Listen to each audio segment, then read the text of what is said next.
Pozdravljeni na kanalu Prepovedana zgodovina.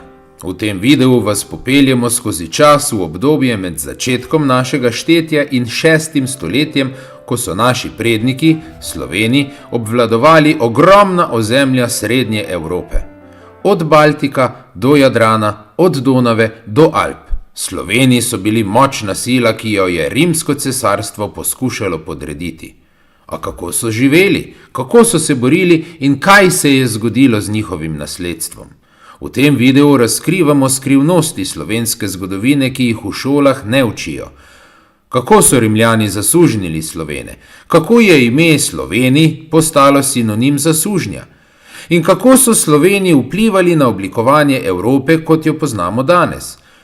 Če želite izvedeti več o tem fascinantnem obdobju, ki je oblikovalo našo identiteto, si oglejte video do konca.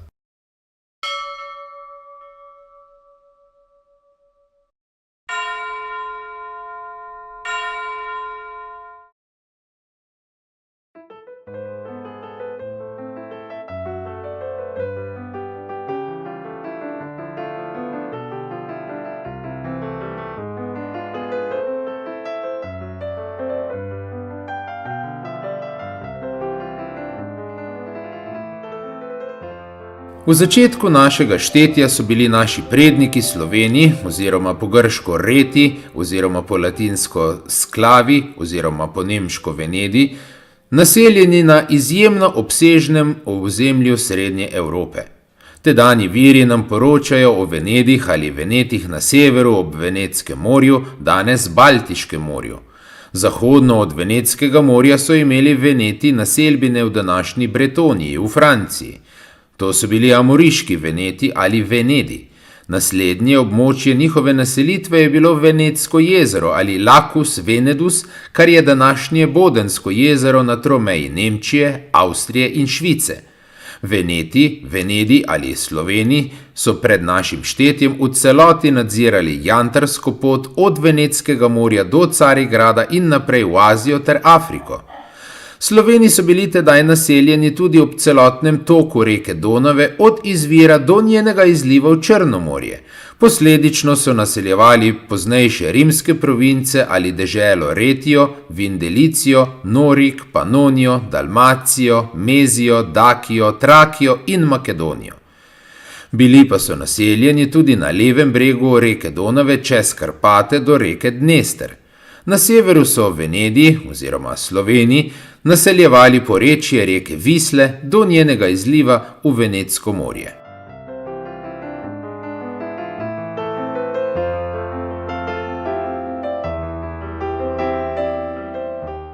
Sloveni, Venedi, so torej ob začetku našega štetja naseljevali obširno območje od Črnega morja, Egejskega morja, Jonskega morja in Jadranskega morja na jugu do Venetskega morja ali Severnega morja na severu. Rimljani so okrog začetka našega štetja zasedli ozemlje Slovenov oziroma Venedov na desnem bregu reke Donave od njenega izvira do izliva. Makedonijo so Rimljani zasedli leta 146 pred našim štetjem, Mezijo pa leta 29 pred našim štetjem. Dežele Retijo, Vindelicijo in Norik so Rimljani zasedli med letoma 16 in 15 pred našim štetjem. Deželo Panonijo in Dalmacijo so pokorili leta 9 našega štetja po veliki slovenski oziroma ilirski kramoli. Cesar Avgust Oktavijan je leta 27 pred našim štetjem formalno oblikoval deželo ali provinco Ilirik, ki pa jo je po kramoli leta 9 razdelil na Dalmacijo in Panonijo. Deželo Trakijo so zasedli leta 46 našega štetja, Dakijo pa leta 106 našega štetja.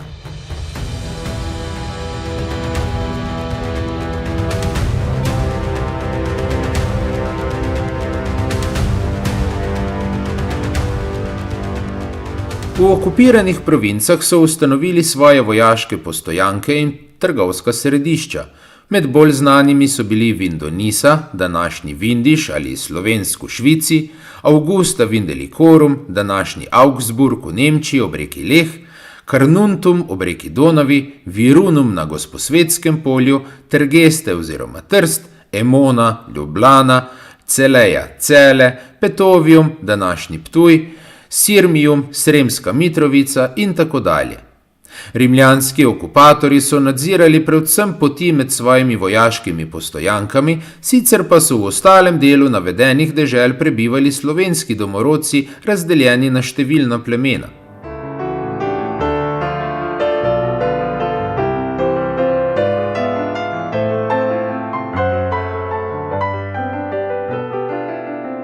Vse 3 rimsko-slovenske vojne so imele za premagano domorodno prebivalstvo katastrofalne posledice. Rimljani so po zmagi sklenili velik del slovenskega prebivalstva preseliti v druge kraje kot sužnje. To se je zgodilo že po prvi slovenski vojni, ko so našteli 36.000 ljudi, a moških, sposobnih za orožje, 8.000. Vse je prodal na dražbi Terenti Varon. Enako se je godilo tudi po drugi slovenski vojni, ko je bil v Rimu prirejen velik triumf, na koncu katerega so po Rimu vodili velikansko množico slovenskih ujetnikov. Po tretji slovenski vojni, ki je bila najbolj krvava od vseh 3 vojn, so bile posledice za premagance še hujše.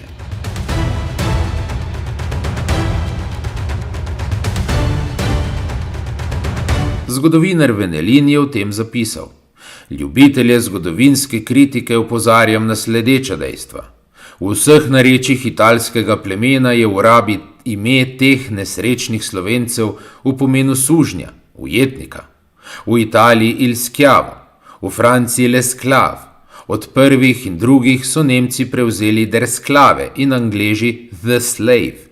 Sklave je v nemščini nova beseda, sposojena od Francozov in Italijanov, kar tudi dokazuje enak zapis besede v nemškem jeziku. Italijani in Francozi so pisno podobo besede podedovali skupaj z jezikom od svojih prednikov prvih 3 stoletij. V rimski dobi je bilo suženjstvo samoumevni sestavni del družbe. Lahko mirno trdimo, da se je Rim vzdignil v svetovno velesilo predvsem zaradi vojaških osvajanj po tujih deželah in na podlagi zasužnjevanja premaganih. Vsaka vojna Rimljanov je pomenila nov plen, s katerim se je krepilo rimsko gospodarstvo, obenem pa je premagano ljudstvo postalo brezplačna delovna sila rimskih bogatašev. Takšni pojavi in ravnanja niso neznanka niti v obdobju naše polpretekle zgodovine. Če nam je to všeč ali ne, dejansko na prvi pogled opazimo veliko podobnost med zapisi imena ljudstva sklave v latinščini in besede der sklave v nemščini. Enako velja za imeni slave, ter za italijansko različico schiavon, schiavo. Ob tem velja pripomniti, da italijanski šovinisti še danes Slovence zmerjamo s ščavi. Običajen izraz za sužnje v latinskem jeziku pa ni sklavi, marveč je servi. Samo po sebi se razume, da gospodari svojih sužnjev niso imenovali suženj, temveč preprosto z imeni njihovih plemen. To je, kakor so sami sebe imenovali. Tako je ime Slovencev dobilo izven domovine nov pomen, v katerem se je odražalo njihovo politično stanje v ujetništvu ali v suženjstvu. Zapomnite si dobro. Takratni položaj in razmere so resnični čas rojstva besede lesklav. To dejstvo lahko dovolj pouči zgodovinarje Panonije, Norika in Retije, da Slovenci niso prišli v te kraje v 6. stoletju, o kakšni kolonizaciji pri sodobnih pisateljev ne najdemo niti besede, temveč da so od nekdaj tod živeli in tu so nanje naleteli tudi Rimljani. Po vojaški zmagi nad Slovenci so Rimljani starodavno Slovenijo razdelili na več območij v skladu s svojim geslom Deli in vladaj. Severni del primorske Slovenije, Beneško in Istro, je Oktavijan priključil Italiji kot 10. okraj, z imenom Italija Zapadsko nižino ali La Italia Traspadana, to je Italija na drugi strani reke Pad. Upravno se je razdelila na Beneško in Istrsko upravo. Upravitelji so uporabljali eno splošno ime, Praetor Italije Transpadane, ali pa so imenovali obe upravi vsako posebej. V 4. stoletju se je Beneško področje že razdelilo na zgornji in spodnji del, tako da je bilo na primer mesto Oglej oziroma Aquileja na spodnjem Beneškem Venetije Inferioris. Južni del primorske Slovenije, Dalmacija, je predstavljala posebno provinco v vzhodni obali Jadranskega morja, ki je na severu mejila na Istro, na vzhodu pa na Panonijo.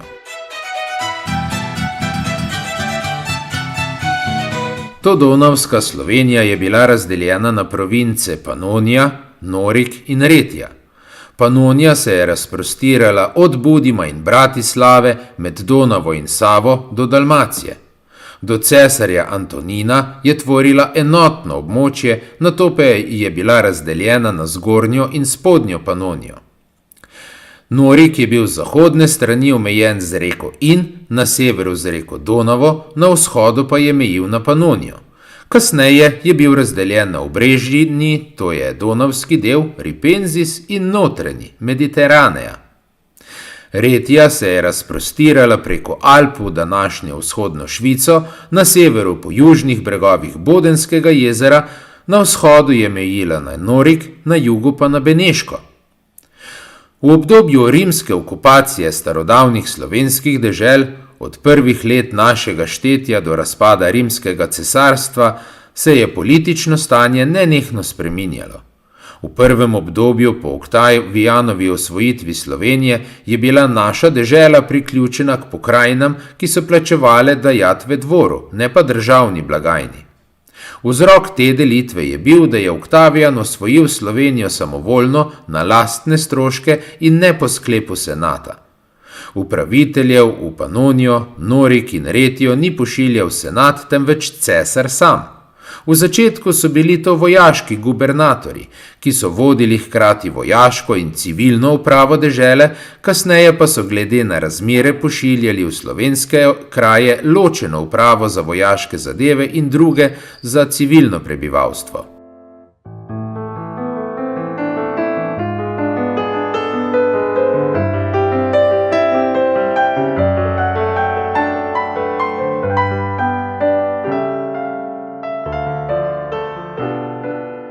V prvem obdobju so Slovenci, enako kot ostala premagana ljudstva, bili brez državljanskih pravic ali tako imenovanih posebnih rimskih predpravic.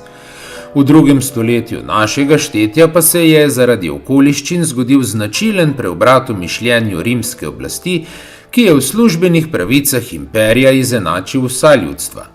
V drugem obdobju rimskega cesarstva so Slovenci v velikem številu služili zlasti v vojski. Sloveli so kot odlični vojaki, posebej je to veljalo za Panonce. Po ugotovitvah Venelina se je za slavo in moč Rima v različnih eskadronih, kohortah in legijah stalno bojevalo okrog 20.000 Slovencev. Po rimljanski okupaciji Todonavske Slovenije se del poraženih Panoncev in Dalmatincev nikakor ni hotel sprijazniti s porazom. Ta del slovenskega prebivalstva je odšel z okupiranega območja, prečkal reko Donavo in se naselil v čezdonavskih krajih, kjer so prav tako prebivali njihovi rojaki. O teh Slovenih, Venetih nam poročajo rimski pisci in geografi, Tacit, Plini, Strabon, Ptolemaj in nekateri drugi. Z njihovimi potomci so se v 3. stoletju našega štetja ob reki Donavi bojevali Rimljani cesarja Volusjana pod poveljstvom vojskovodje Emiljana. Med čezdonavske Slovene, Vende, po Ptolemaju in pozneje tudi Jordanesu so konec 2. stoletja našega štetja vdrli Goti in začeli svoje osvajanje proti jugu in vzhodu. Jordanes piše, da je gotski kralj Hermanarik v okrutni vojni med letoma 332 in 350 preganjal in premagal čezdonavske Slovene, Venede oziroma Venete. Zavedati se moramo, da gotska zasedba čezdonavske Slovenije ni pomenila iztrebljanja tamkajšnjih Slovenov, marveč zgolj njihovo okupacijo.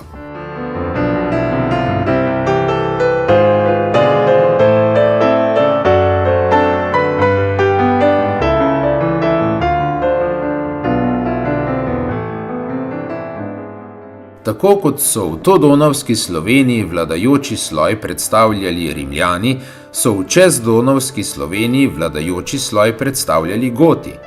Večinsko domorodno prebivalstvo pa so na obeh straneh reke Donave predstavljali Sloveni. Zatem so v kraje čezdonavskih Slovenov udrli Huni, ki so okrog leta 375 premagali vladajoče Gote. Ti so se z dovoljenjem cesarja Valensa premaknili v Trakijo na ozemlje rimskega cesarstva. Domorodni Sloveni pa so ostali v svojih prebivališčih še naprej. Njihova ozemlja so do smrti Atile leta 453 obvladovali Huni. Po njegovi smrti so se za nasledstvo spopadli Atilovi sinovi. Leta 469 so Bizantinci premagali preostale hunske sile in ubili Dengizika. Sloveni v 5. stoletju niso bili naseljeni zgolj na levem bregu reke Donave, marveč tudi severno od zgornjega toka reke Donave. Prokopij Cezarejski, ki je svoje delo napisal sredi 6. stoletja, pripoveduje o vrnitvi Herulov na Dansko in v Skandinavijo leta 495. To jasno potrjuje, da je bilo območje poznejših dežel Češka in Moravska ter vzhodnih delov Germanije ob Visli proti Labi in Zali pred koncem 5. stoletja nedvomno naseljeno Sloveni.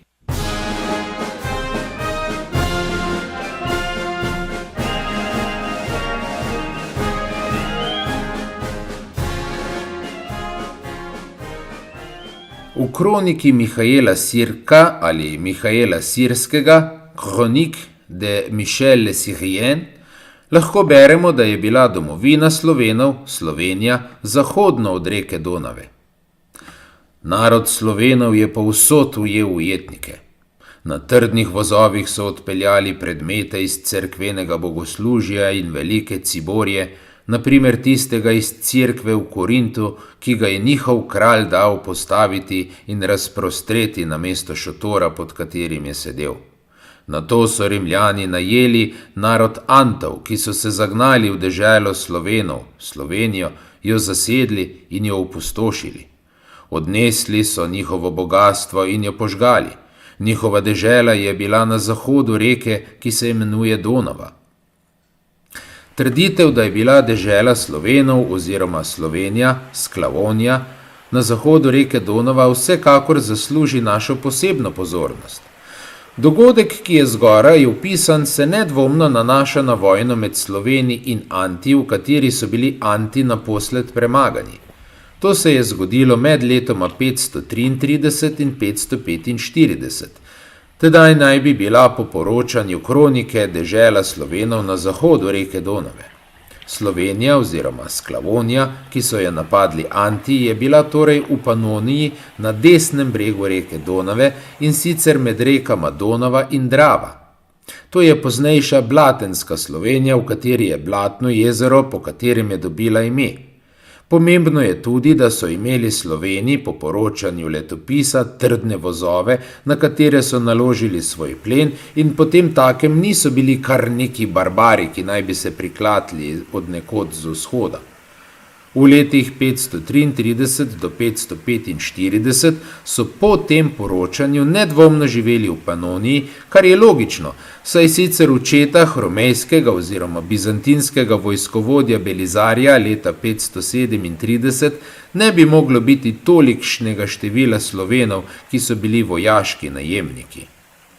Važno je tudi posebno poudarjanje zahodnega ljudstva ali naroda Slovenov, kar pomeni, da je istočasno obstajalo tudi vzhodno ljudstvo ali narod Slovenov, to pa je po logiki opisanih razmer lahko živelo zgolj na levi oziroma vzhodni obali reke Donave.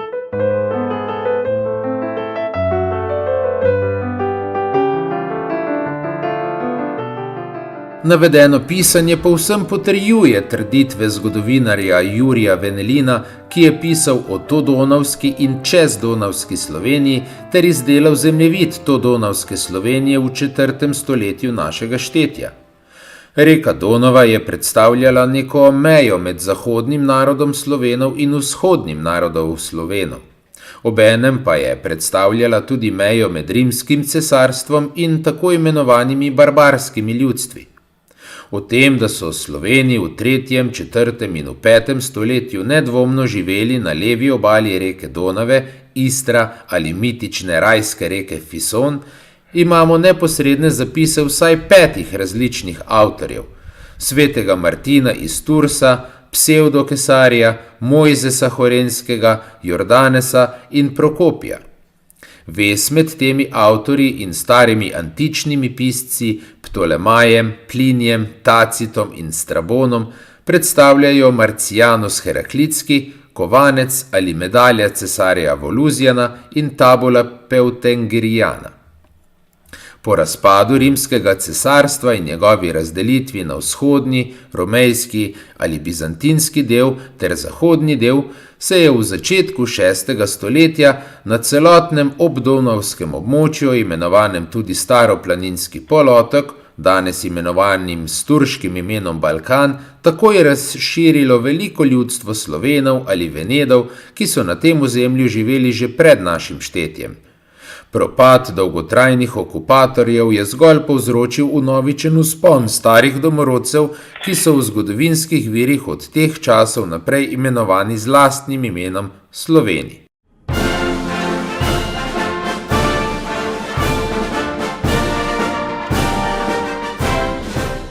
Hvala, da ste si ogledali ta video. Če vam je bila zgodovina Slovencev zanimiva, vas vabimo, da se naročite na kanal Prepovedana zgodovina in všečkate ta video. Na kanalu boste našli še veliko zgodovinskih zgodb, ki jih ne poznate iz učbenikov. Ne pozabite klikniti na naslednji video, kjer raziskujemo še bolj skrivnostne in prepovedane teme iz naše preteklosti. Prijavite se in spremljajte nas na poti skozi zgodovino.